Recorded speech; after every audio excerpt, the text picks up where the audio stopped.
Hi everyone, thank you for coming back to my channel. In this video, I'd like to talk about ETs and other beings living on Earth. Actually, I think it's the fallen angels, Leviathan, um, scorpions, um, and reptilians and other beings that are demonic in nature. Also, I think the author refer the positive energies beings as angels from the heaven. I'm not so sure why they still categorize them as ETs, but actually, the full disclosure means the great deception after the rapture happens. Okay, so let's get started. ETs and Indian Earth beings. Roger Richards. My name's Roger Richards. I serve currently as a producer for a project that we are going to be introducing tonight. About 2 years ago, I heard the Blue Avian message for the first time. It hit me directly in the heart. Anybody else have a similar experience? I think all of us are being brought together right now for various reasons, and the world is coming to the place where we are being brought up in a higher vibration. And Corey here, you are at the front line of that, man.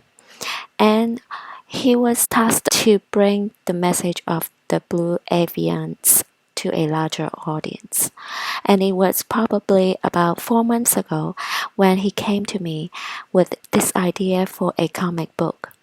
How do you get this information to the people that are shut down, the people that are locked up? How many of you have family members that you would love to introduce this to, but have no way of doing that? When Corey said comic book at first, I kind of was like, what? And then I thought about it, and it makes sense. Comic books have been used going back to World War II as far as a way of disseminating information. The images, the combination of simple text with images, very much like an infographic, it lends and it plants those seeds in the subconscious mind. Corey's been avid about trying to find a way that is an all ages platform for this message to go out. So, as he talked to me more and more, this developed. And then lots of people started coming on board. We now have a very large team of creative individuals, and what we are going to play for you tonight is the launch of the trailer here for Spear Being Alliance Return of the Guardians. When Corey was about the age of 6, he was pulled into a program that we refer to as the MILAB program. They identified me through standardized testing originally. MILAB standardized testing. In the past, children were selected through standardized testing in public schools. Currently, children are rarely used for MILB LAB programs, but testing is still being used to profile people for other programs. Clones are currently being used for many of the unacknowledged programs. Come to find out, my family has been a part of a multi-generational experiment as well, going back to World War II, when my grandfather took part in Operation White Coat. So this was something I was sort of born into that I found out about more recently. In the past, children were selected through standardized testing and public schools. Currently, not as many children are used. They're used in different smaller programs, but for the most part, they are using clones. The clones are assets that they see as a little bit more disposable than the children that they were exploiting. Meal lab, trauma-based training, sensory deprivation, traumatic virtual reality scenarios, desensitization. They used all types of very bizarre types of training, including sensory deprivation, putting you in deprivation chambers for hours and hours, and making you do visual exercises.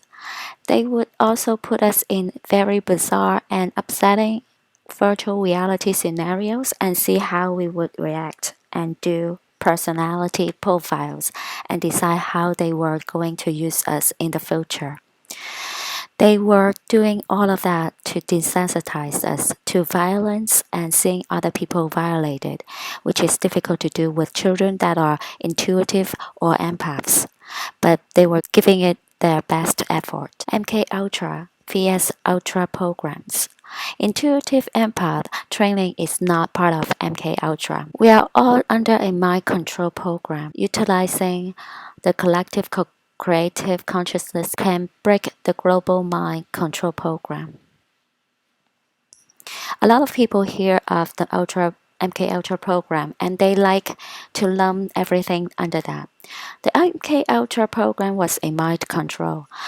That's what the MK stood for. All the other Ultra programs and related programs had different training. They had different agendas. We've pretty much been lumping everything under the MILAB, the MILAB umbrella since it's gone public. We are all under mind control, every single one of us. We are socially programmed by the norms around us. We are programmed by television, movies, media, and we are getting to a point where we are starting to break free from that on an individual basis. We are utilizing our co-creative consciousness to overcome a lot of this mind control. The technology isn't working the way it used to because of the change in vibration and the rising of our consciousness. They've already lost. MULAB, unexplained PTSD. Many in the MULAB programs, once they are put back into their normal life, they are mind wiped, blank slated, but they exhibit symptoms of PTSD, but there's no real reason for them to have PTSD. MULAB, Grace and DUMBS. When I was first being picked up and taken to these MULAB type programs, I found myself being slowly introduced to non-terrestrials. You would go into like a virtual reality setting where they put the goggles on you and you are sitting in a chair and there would be a bunch of military and medical people in the room. And then when you took the goggles off, there would be a gray alien sitting at a table. They would just spring it on you. They spent years acclimating people to being in the presence of non-terrestrials because no matter who you are, it's going to flow you off. We are genetically programmed to respond viscerally to the non-terrestrials. Secret Space Program. When I was 17, I was brought into the Secret Space Program, SSP, which I had been groomed for all throughout the MULAB program. SSP duties. Drafted into Solar Warden during Christmas break of 1986. Intruder Intercept and Interrogate program. Served as a specialist and technician on the Arnold Summerfield. They drafted me into Solar Warden. It was my Christmas break. 1986. My birthday's in 11 days, so it's February 22nd. It was during December just before my 17th birthday that they brought me in. They assigned me to a research vessel, and the captain did not want me on board. In the past, they had put what he called children on board, and they cried for mom, and it took about a year for them to acclimate.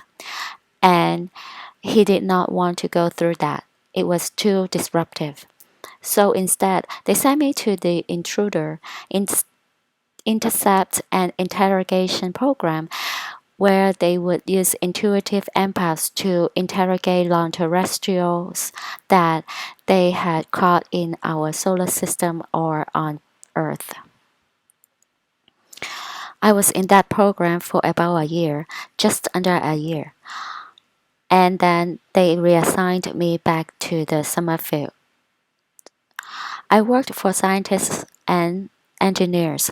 When I was working on the science side with the scientists, they called me a specialist, and I was a technician when I was working with the engineers.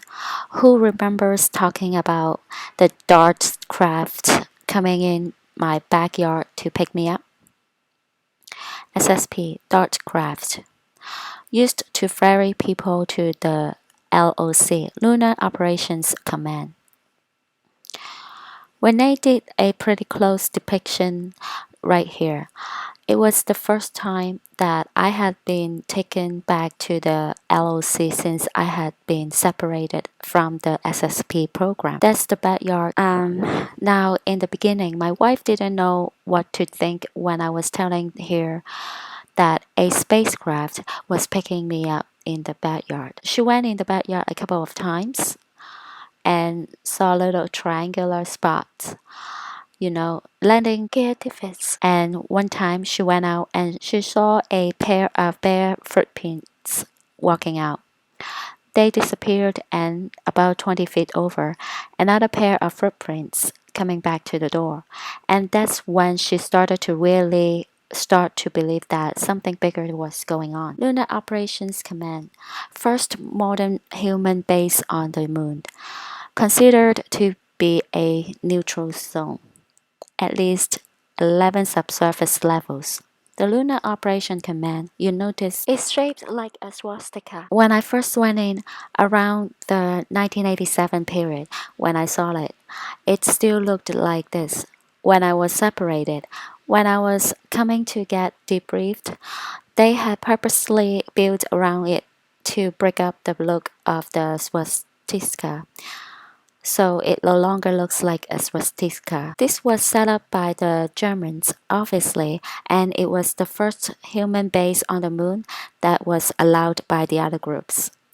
The moon is considered to be a neutral zone, and the territory is you're not to encroach on the territory. So they finally got permission from one of the non-terrestrial groups to build in their area. There are at least 11 subsurface areas to this base. I was not privy to anything below the hangar area, which is about 3 or 4 floors down. This is what I was so excited to debut. This is the 3D rendering of the base and the dart craft coming in. Spear being Alliance delegate meeting. I've told this story how I was walked to the front of an auditorium at the LOC, and they just walked me to the front and left me and didn't tell me what was going to happen. And when I was sitting there, the room was filled with all types of people, including military and people that looked like they were political. And the people in front started heckling me. And in the middle of heckling me, everyone got real quiet, and you can see why. These two beings appeared behind me. It's the first time we'd ever seen this golden triangle-headed being. It was just kind of, I don't know, it's like it was underwater and it didn't have any bones. It was just very, very weird. And on it used its toes as tripods, and it was going up and down on those as well, so that got the attention of all the people in the room. And then they started to ask me questions, and TIR was answering through me. Cabal, global network of criminal syndicates, not a singular group. Loosely knit militaristic syndicates. Some are pragmatic, some are esoteric. The Cabal is not a single group that cannot be defeated. It is a group of loosely knit militaristic syndicates. They are just criminal syndicate groups. That's all they are. They want us to build them up as an all-powerful force that cannot be defeated. That's part of the mind control. And as you're seeing, it looks like their time is done. It's becoming so obvious. Some of the groups are real pragmatic, nuts and bolts, scientific, and they stick to that way of thinking. But others are very esoteric, very much into these different dark belief systems where they use sacrifice and all kinds of horrible things to boost their magic. I think we've talked about it on Jimmy Church show very recently. After the change in administrations, the military industrial complex, after some changes, started to send Marines into some of these FEMA bases. After the change of administration, a lot of them were supposed to give up their power. Instead, they locked the doors. So these Marines were sent to break through all the concrete, cut through the steel, and give them one opportunity to surrender. And if they didn't surrender, they were to kill everyone in the entire base. And these bases, as you know, can hold a lot of people. These Marines were special forces, and they were not briefed on anything non terrestrial. They just thought they were going in to clean out a bunch of criminals. After they had breached the base, they found themselves face to face with Reptilians doing battle with them. A lot of these Marines are, Southern boys, and the next thing you know, they're fighting something that look like the devil according to their belief systems. So these guys were so incredibly traumatized, they couldn't function after this battle. This was very recently, in the last 2 months, and a lot of other bases are being cleared out. This base, I don't know where it was located. It was an unacknowledged base. So it wasn't one of the ones you'd hear about, like the Denver airport or any number of the other ones. Draco, the experience of duality. They are not all powerful. They have been kicked off the earth in the past. They are playing the negative role that is part of their higher super consciousness. The Draco are not all powerful. They have been defeated in the past. Over the millennia, the reptilians have been kicked off of our planet. They come back during times of weakness, like after a cataclysm. Most recently, about 12,800 years ago, we had a huge cataclysm which destroyed a civilization that you are familiar with, Atlantis. I think this is they're talking about the huge flood from the Lord God in Noah's time. And this group was keeping the Reptilians in check at that time. And after they got flattened, the Reptilians came back in force, and we have the mess we have now. And apparently, they are playing a negative role. Their group consciousness is. When Tier Iyer showed me our group consciousness, it was shown to me as a person that has extreme PTSD and is somewhat schizophrenic, has been extremely traumatized. And it turns out that our super consciousness has been in an abusive relationship with the super consciousness of this reptilian group. And it's like a cosmic domestic violence type of situation. And we are both supposed to be learning something through this process. There are a number of groups that made up the Draco Federation, one of which is these insectoid beings. They have different types. You've all heard of ant-like beings, mantis-type beings, and they genetically modify their own genome, and create these other types of insectoids that some people see that have like 4 arms. This is exactly why there's comic books out. They created comic books earlier on in our history. Marvel, the Ant-Man, Spider-Man, Superman, Batman, etc. And also, I think there's all those devil, scorpions, reptilians, etc. that been part of the elite group, the cabal. They can design them to do whatever they want. In the beginning, the ancient breakaway civilizations, they were kind of, it was just a concept. Ancient breakaway civilizations, the Mayan group. I was reading about it on the smart glass pads, and I got the general information that they had been making contact with us for a long time. They had been helping us after cataclysms, and we considered them, a lot of people in the past considered them gods. In this case, the Mayan group, they are completely service to others. That is their mandate. Ancient breakaway civilizations completely service to others. The priest class and those in the know broke away first. They removed 40 million and took them to the Pleiades. They have maintained underground bases on Earth for millennia. Back when they were on Earth, they were not originally from here. They had been brought here from the Pleiades during a rough time in their star system. Their population grew to over 40 million people. They disappeared because their group came back to get them and remove them from the planet. But they did leave a contingent behind that had underground bases and also had bases in the Kuiper Belt. So they've been here with us the whole time. And acclimation process. I mentioned a little bit about the acclimation process of ET contact. ET contact, cellular memory. We are socially and genetically programmed with a fight or flight response. ETs are aware of this and may use that to mislead us by manipulating our perception. Reaching out for ET contact is like fishing in a swamp. You might catch a crocodile.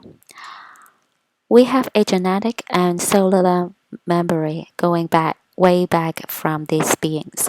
We are socially programmed with a fight or flight response and genetically. ETs are aware of this. Some of the negative ones will exploit us to get loose from us, and the negative ones will also appear to us as beings of light to manipulate us. So, being of light, these are probably the fallen angels and Satan. That's from my perspective, at least. That's why, and I don't know, and I don't want to discourage people from continuing to do their spiritual path and to reach out for guides. But we do have to be careful and use a lot of wisdom when you are communicating, because these beings can present themselves as angels of light and give you great information, but just poison the well as they do. And it's happened quite a bit, and it confuses the people that are in real contact, and it confuses the information, which is the goal. Just be careful when you are reaching out. I think the people that he regard to are the people that practicing psychic powers, fortune tellers. They connect to the so-called mediums or spirits or fairies. They foretell the future, help people to read their horoscopes, the palm readings, etc. When you are fishing in the swamp, you can catch an alligator, and those aren't the ones you want to catch. Life on Mars, not an uninhabited planet. Well, you've all heard Mars is a dead planet, right? Well, it's not an uninhabited planet. Construction on Mars. Declassified footage of Camp Sentry, a top-secret Arctic base, aka Project Iceworm. This is a declassified film of Camp Sentry, a top-secret Arctic base. It was from Project Iceworm. I'm showing this because not only have they been building bases in Antarctica like this since the 50s, but this is very similar to how they bases on the moon and Mars. They would tunnel out the ground, clear out the ground area like this, and then use mostly local materials, fabricated materials to build inside. And then they would use nuclear power in the beginning. Then they graduated to where they were using thorium generators, and then now they have a 0 point energy, so they don't have to have the more dangerous technologies. Everything was prefabricated. Everything had been put together on Earth, designed to go together like a puzzle by numbers, and I helped actually to build out an outpost on Mars. We used a lot of the local materials on the surface after they had built below ground, and it was very much like this camp century. It was much lower tech than you would expect. Interplanetary corporate conglomerate, slave labor force, continual trade with over 980 species. They barter technology and biological material. The interplanetary corporate conglomerate. We talked about how they use slave labor. They have been in continual trade with over 980 species. And believe it or not, non terrestrials from other star systems are traveling here because they love the technology we build. They are ETs coming to trade in their used cars for cars we built. That's not bizarre. I mean, that's far ahead our breakaway civilization is. Now, they don't have money in the cosmos. It's a barter system. They barter and trade technology and biological material. And I'll kind of leave it at that. I don't want to get too dark, but it involves the human slave trade with close to 1 million people a year. The inner Earth, it seems to be probably the most popular topic that I've talked about. A lot of you remember me talking about witnessing the city in the deep cavern. This is an animation that Renee created to help depict it. It's very good. The only difference was the cavern was the size of a state. There's no way to really accurately depict on scale how large it was. It's unbelievable. There's mist up along the ceiling of the cavern. That's why there are so many in the center of the earth type of movies.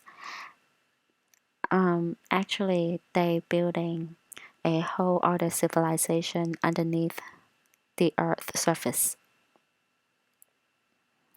It was like New York or Manhattan under the ground. Inside these pillars, lateral pillars, they had built into what looked like a bunch of condos. I guess that's where all they don't have money. I was going to say that's where all the rich people live.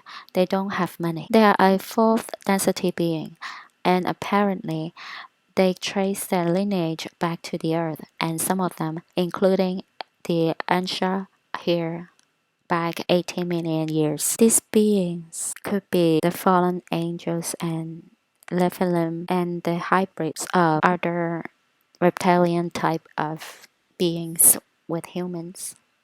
I'm guessing. Here's a new image of the Ansha library. Antarctica, the beginning of partial disclosure, which we want to avoid.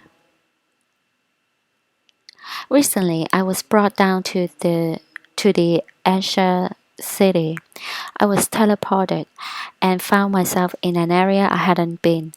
It was a hangout bay that was full of this very large A-shaped craft. Okay, so now the concept of the Harry Potter story is based on this. They have the government office building underground. They want to desensitize us so that when the partial or full disclosure coming, we just think that it's normal. And waiting there for me was Gonzalez, Cara Ari, and two of the very quiet Asian-looking groups that have the crystal under their skin on their forehead.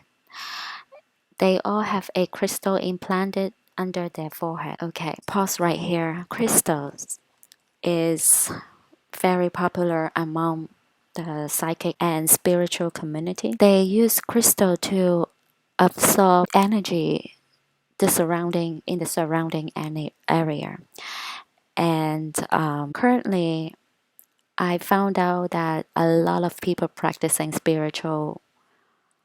spirituality, and they've used all sort of crystals, let's say clear crystal, amethyst,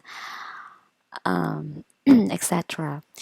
So again, this is a trend created by the deep state, try to desensitize people that in touch with spirituality. At the same time, this is actually witchcraft, dark magic. They are very tall, they are very quiet, and they have a very strong presence. They don't have to talk. And I will continue with the experience after we got in the egg-shaped craft. They were obviously ready to go on some sort of an expedition. They were wearing suits that looked something like chainmail. And here he said they're very quiet. They don't talk. In Harry Potter books or movies, witches and wizards, they can communicate or cast spells without speaking out loud. They just speaking in their heart. So that's part of the concept here. And when you put them on, they are activated. The chainmail just the threads get tighter and tighter, and it looks like it's all one piece, the boots. The helmet looked what do people, the fencers, a fencing helmet. It's not called a helmet, a mask. Antarctica, the mission. Nazi discovered Atlantis in their 1938 to 1939 Antarctic expedition.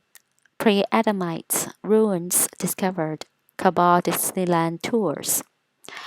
In the 1938 to 1939 Antarctica expedition, the Nazis discovered Atlantis and they kept it quiet.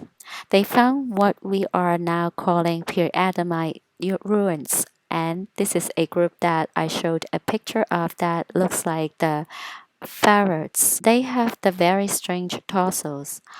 They have weird shaped, narrow ribs, real wide hips. They definitely don't look like they are from around here. The originals were 12 to 14 foot tall, extremely thin, very skinny. And when they found these bodies, they said it was obvious that they had not developed naturally on this planet. They had developed on a planet with much different barometric pressure and gravity. Since these ruins have been discovered, we've all seen on the news all the different bigwigs and the cabal that have been going down and visiting Antarctica for many different reasons. It's basically turned into a cabal Disneyland. What has been discovered is that they have discovered three massive ships that were used to crash land on our planet. They jokingly call them the Nina, the Pinta, and the Santa Maria because they brought this group here to Earth. We flew right through the wall and then popped out in a nice cavern similar to where I had been taken before. Where we landed, it was probably a football field away. They were hard at work excavating, using pressurized steam to dig through the snow and expose some of the structures. There were all types of bodies that were lying out from these pre-Adamites and their genetic experiments. There was even one. It was a male about close to 5 foot tall or shorter, and he was in a fetal position and he had a tail. So this group, they were very big into genetic experiments, and from what we found there, it had gotten completely out of control. The bodies were not, how you picture the caveman just frozen and you chip him out and reanimate him. They were in terribly shape. Their bodies were all contorted, arms wrapped around their bodies a few times, like they had just been hit by something like a deluge of water, which frozen instantly. After we had gone inside the library, and the two, I don't have a name for them right now, the two Asian looking groups, they went in and immediately started removing. In the snowbank, there was obviously a corner of a building sticking out, and the suits we were wearing allowed us to walk right through the wall. And then we were inside this library that was full of all types of scrolls, bound books. So walk through right the walls, which is the same in the Harry Potter. And they walked right to a tray and they opened up a folding box and started loading it with these metal scrolls. And I saw one of the metal scrolls that had popped open and they had looked like laser etching on them. They were strange looking characters. I don't know why they removed them, but they obviously did not want these pre-Adamites getting access to this information. The pre-Adamites, when this deluge happened, everyone on the main continent, they were wiped out. All of the enclaves across the planet survived, and all they had with them was the technology that they had brought with them and the knowledge to engineer. So they were in survival mode. The mandala effect, an element of ascension. We've all heard about the mandala effect, right? Is everyone familiar with that? Mandala effect, co-creation of the most optimal timeline. Time is elastic, just as space is, and is auto-correcting the paradoxes that we've created. Mandala effect is just one component of this ascension that we are looking forward to. Our co-creative consciousness is interacting with time, space, and matter. We are co-creating what we are experiencing. We have the power to co-create a positive temporal reality or a negative one. It just depends on where we feel like we need to be as a collective. Now, time is elastic, just like space is, and all of these paradoxes we've created by traveling back in time, we were trying to fix by going back. And we are just making it worse. Then, all of a sudden, we started realizing, and then it was confirmed from a non terrestrial race that these timelines were slapping back together. So we didn't need to try to fix it. There is some sort of intelligence. There's something intelligent about the way the universe was working. It baffles a lot of the scientists, but it doesn't baffle this group. Ascension, a co-created experience. As I stated, ascension is going to be a co-created experience. We are creating the ascension and we are creating it in tandem with what is happening in our galaxy. There are energetic changes going on that are undeniable, and we have to either acclimate to them or they are going to tear us apart.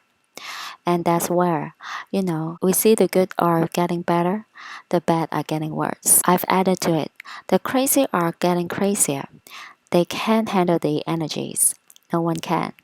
Now, just about everyone is expecting some sort of a solar event. The information goes everything from complete 360-degree full circumference mass coronal ejection that they believe is going to happen. Actually, the grand solar minimum is going on, has started. The sun has been emitting solar flare and mass coronal ejections, etc.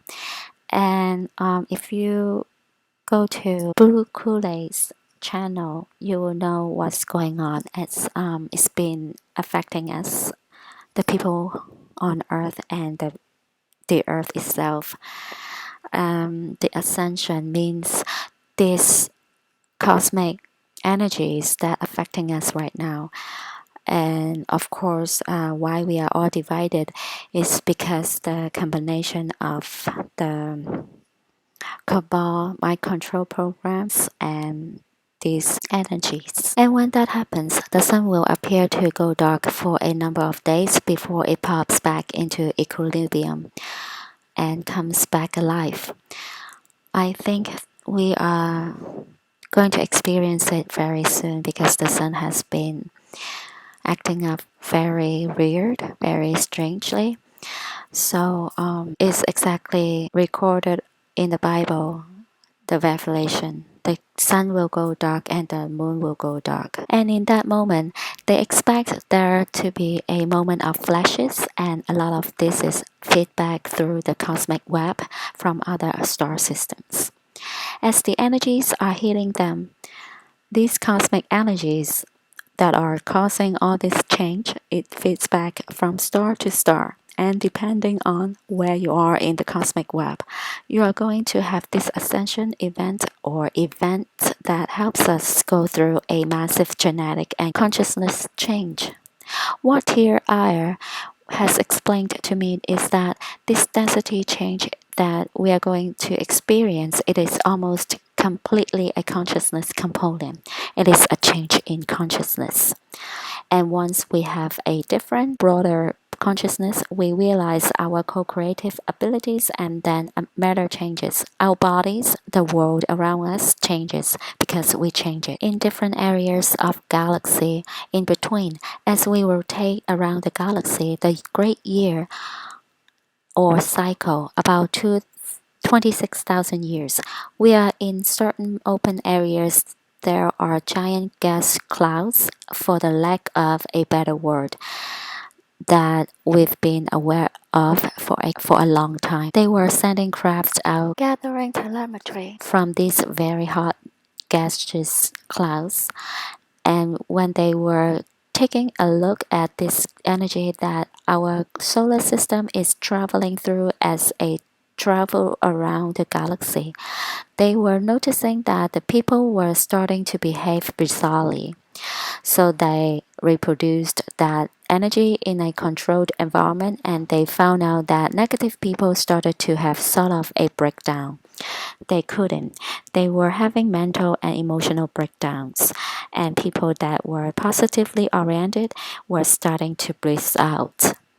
Okay, I have noticed that too because as the spiritual war has got into the highest intensity right now, before we will taken out by Rapture events, I've experienced a lot of attacks by negative energies, and I think these negative energies are casting out by the cabal mind control system, or even the fallen angels, Luciferians, and Lucifer itself, to the people around me. And of course, they're the people just got taken control by these negative energies. For example, jealousy, gossip, bad temper, etc. I think not only myself, but a lot of people, a lot of you guys out there have been under attacks by these negative energies through human beings around you. That's true though, even though I've been suffering with all these spiritual attacks, but I feel lighter and lighter, and I feel happier day by day. Again, of course, I've been reading the Bible a little at a time, concentrating on praying and talking to God, Jesus Christ. You can tell by all these sci-fi movies, for example, Harry Potter and Lord of the Rings. The storylines are based on the reality, the demonic beings that living on Earth and among us. This is part one, and there'll be a part two video coming up soon. I'll talk to you guys in the next one. Bye.